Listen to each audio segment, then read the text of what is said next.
Nashik road Deolali गाव आठवडे बाजार येथील दत्त मंदिर येथे श्री शंभू जती गुरु गोरक्षनाथजी महाराज यांच्या कृपा आशीर्वादाने गुरुवर्य गादी सोनेरी भैरव परंडा आणि महंत पीर योगी नारायणनाथजी महाराज यांच्या कृपा आशीर्वादाने त्यांचे शिष्य अवघड पीर विजयनाथजी महाराज नटेश्वरी पंथ अघोरी हे अखंड पंचधुणा तपस्येसाठी तब्बल 41 दिवस आठवडे बाजार दत्त मंदिर देवळाली गाव येथे तपस्येसाठी बसलेले आहेत।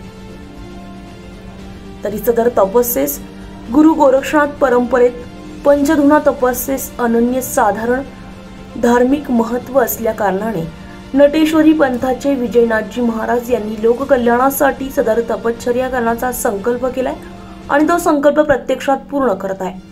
तर नाशिक पंचक्रोशीतील नटेश्वरी पंथाचे साधू पहिल्यांदाच ही तपश्चर्या करत असल्या कारणामुळे आपण सर्व पंचक्रोशीतील साधू महंत पीर योगी आणि ग्रामवासी व भक्तगण यांना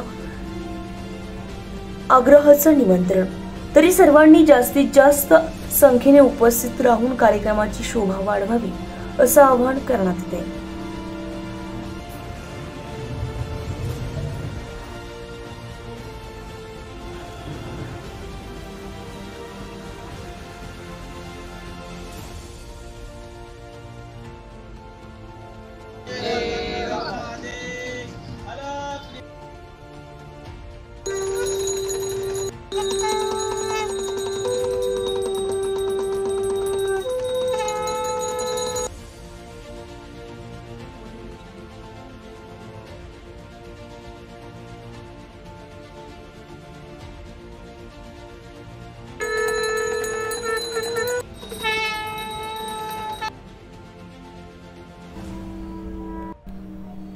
राजक्रांती न्यूज साठी विशाल गुंजाळ, नाशिक।